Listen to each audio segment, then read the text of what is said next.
bahagi ng ating pagkatuto.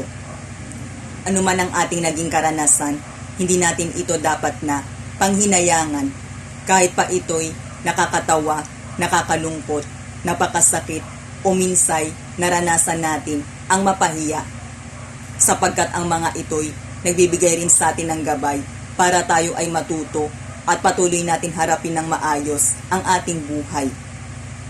Sa buhay, dapat natin alalahanin na noong tayo mga bata pa, marami muna tayong beses na nadapa habang pinipilit natin matutunan ang paglalakad.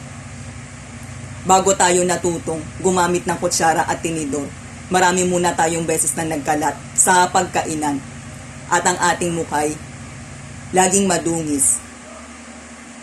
Bago tayo natuto sa pagbabasa, marami muna tayong beses na nautal sa pagbigkas ng mga letra at mga salita.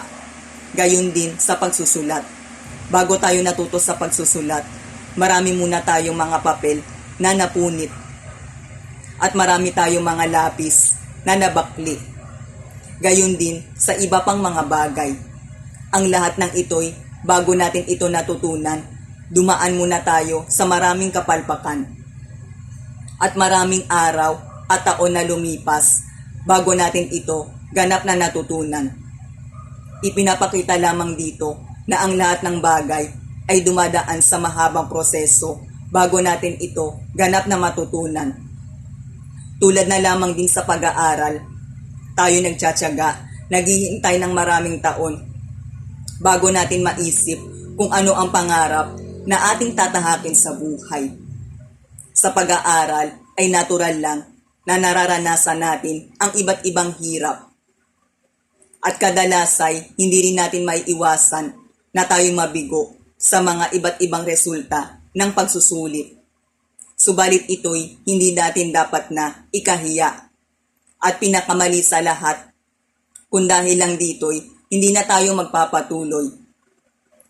Lahat ng pangarap ay talagang mahirap tahakin, lalo't kapag tayo'y nabigo, nasaktan, nakagawa ng mga maling desisyon.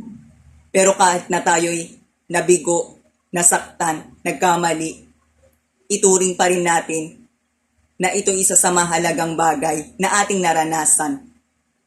Huwag natin palaging alalahanin kung paano tayo nasaktan. Huwag natin palaging sisisihin ang ating sarili kung tayo man ay nakagawa ng maling desisyon.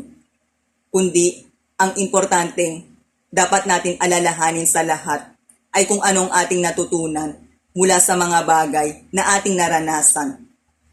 Kapag ito ang palagi natin inaalaala at palagi natin sinisikap na tayo'y bumangon, tayo'y siguradong hindi na magiging bilanggo pa sa madilim na nakaraan, kundi bagkus, mababago pang ating buhay at patuloy na mag-iilaw ang ating kinabukasan.